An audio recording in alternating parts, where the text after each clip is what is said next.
one of our subscribers said to us over a comment that we should try to use Vital Wheat Gluten in our bread to increase the protein level and the strength of the bread. So of course I couldn't let that go, so I had to try it. So just to walk you through the ingredients so you can follow what we're doing. I have here 750 grams of Caputo type 00, which I have a note here because otherwise I can't remember shit of what I've calculated. And look at my beautiful handwriting, but at least I can read it. Fantastic as always, yeah. But this has 13% protein, which accounts for 97.5 grams of protein. Then we have 250 grams of whole wheat flour, which is 11% protein, counting for 27.5. And then we're going to add 100 grams of Vital Wheat Gluten, which technically is not a flour, but it adds 100 grams to the flour weight. But this is 76% protein, which is then another 76 grams, which takes us up to 201 grams, which again calculated against 1100 grams of powders, gets us to 18.3% of gluten. So it's going to be interesting what that's going to do for us. Then I have a total of 800 milliliter of water, ice cold and lukewarm. And that is again because I want to favor the gluten buildup. So 300 milliliter of lukewarm, where I'm going to take a little bit of honey, maybe half tablespoon, something like that, a little bit more, doesn't really matter. There, just to feed our yeast a little bit. And then we're going in with 16 grams of dry yeast, and we give this a good mix. And when that is all nice and well combined, we put it aside to proof while we deal with our dry ingredients. Because we could, if it was our normal bread, we could just put it in the spiral mixer, our gluten master here, and just mix it up. But because we are using both Vital Wheat Gluten, as I said, 100 grams of that, but I'm also going in with another conditioner, which is 30 grams of baking enzyme, basically amylase. You can buy it online on Amazon, wherever. But that increases the enzyme level, which favors again the gluten buildup, even better crust, even better crumb. So we are basically, this is bread on testosterone or whatever. 3.0 now. Something like that. And then 30 grams of good sea salt. And then we want to give this a good mix because we want it to be well combined before we put it in the mixer and start adding our liquids. So I'll do this, and then while we wait for the yeast, I'll see you in 2 minutes. Well, we learned a new thing today. If you take a smaller amount of water to proof your yeast, it goes significantly faster. This took literally 2 minutes, and look at the layer of foam you got on top of that. Definitely alive. Well, high percentage of sugar then. Yeah, in comparison, because normally you proof it in all of the water. So our experiment is yielding off new results. Interesting. But dry ingredients into our mixer. All of that.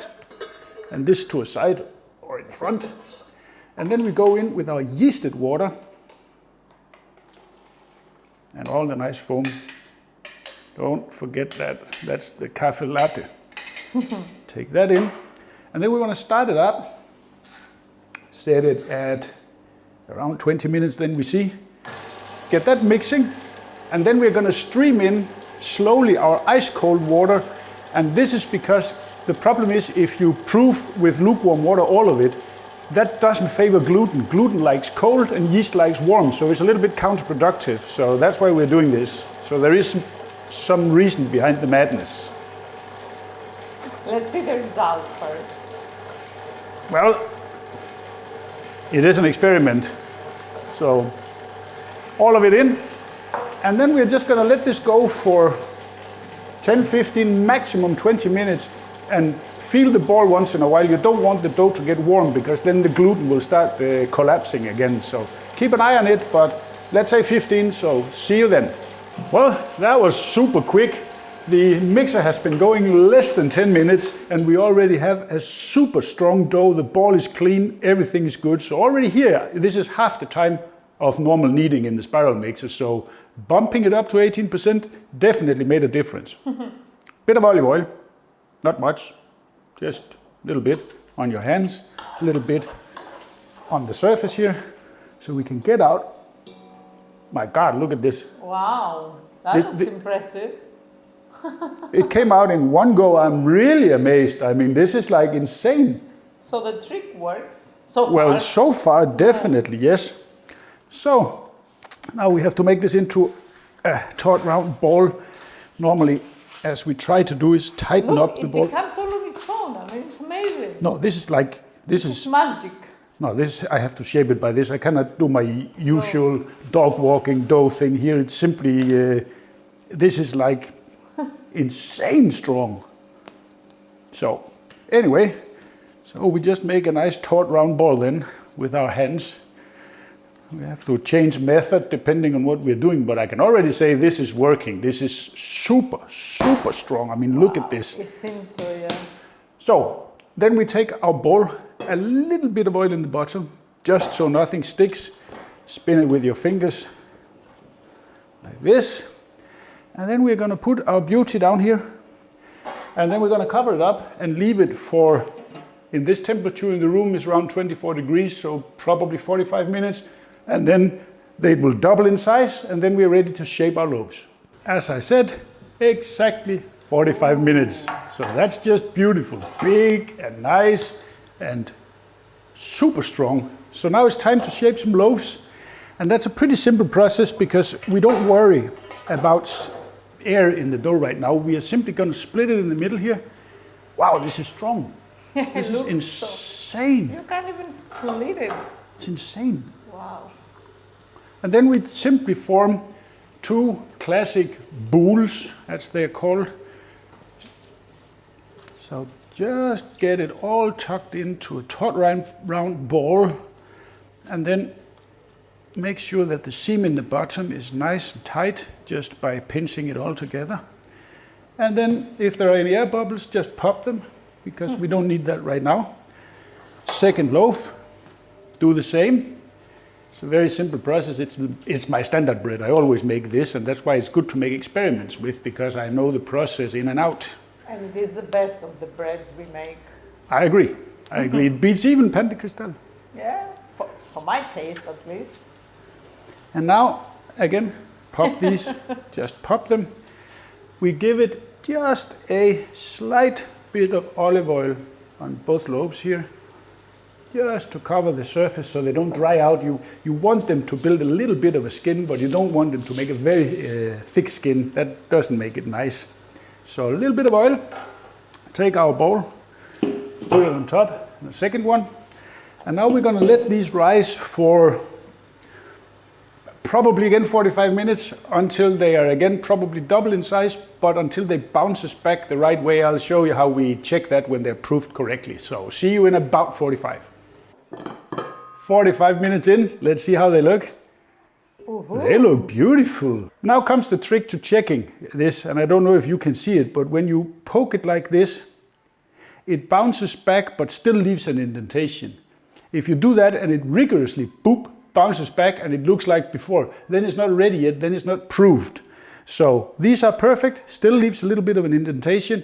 So now let's get them on the bottom of our Dutch ovens here, because I have a gas oven which heats only from the bottom. If you have a convection oven, you would put these in so they were warm, pre-warmed. But if I do that, then the bottom burns of my bread. So you have to know your oven, so how you're going to bake it. So now they go on to the Dutch ovens here.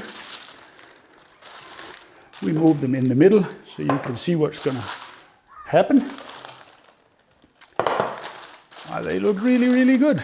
First up, scoring, that's important.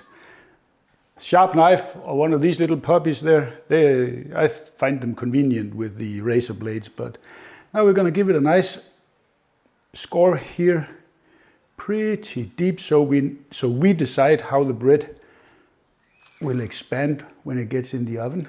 One of the good tricks here that you need to do is to spray water on your breads so you have humidity inside, because the tops of the Dutch ovens, as you will see in a minute in the oven, they are pre-warmed there, but you want humidity in here because that will allow the breads to make good oven spring before. So we will bake them covered 20 minutes and then we will uncover them, because then they are allowed to really spring up before they form a crust.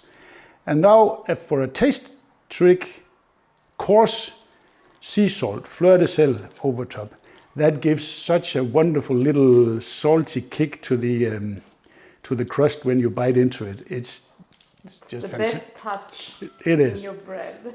That's true. We have done this so many times before. So now we're off to the oven. Here we are, and I have the oven rocking at 230 with the tops of my Dutch ovens, as you can see here, and my pizza stones are down in the bottom. This is what I have learned with my oven because, well, it's not the best of ovens, but it works.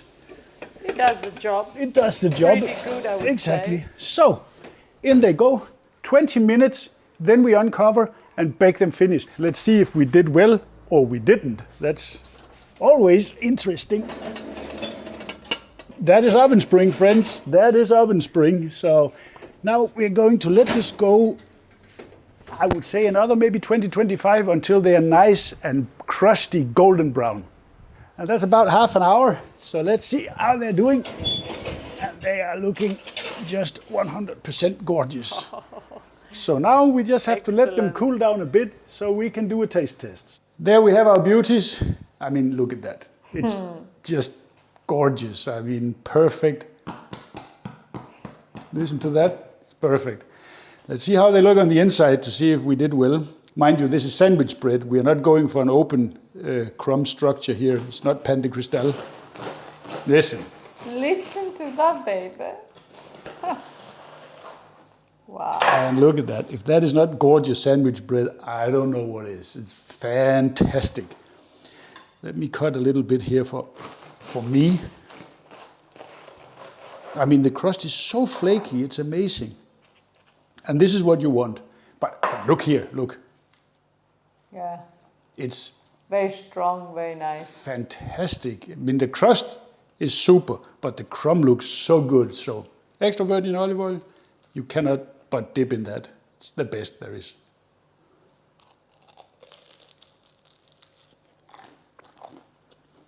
I can hear the crunchiness here.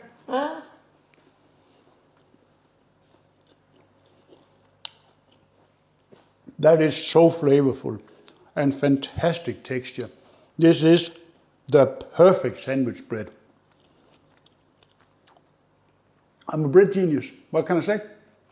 Vital Wheat Gluten. It is a perfect steroid for bread. Give this a shot if you're a baker, a home baker. This is a whole new level. Give this a shot.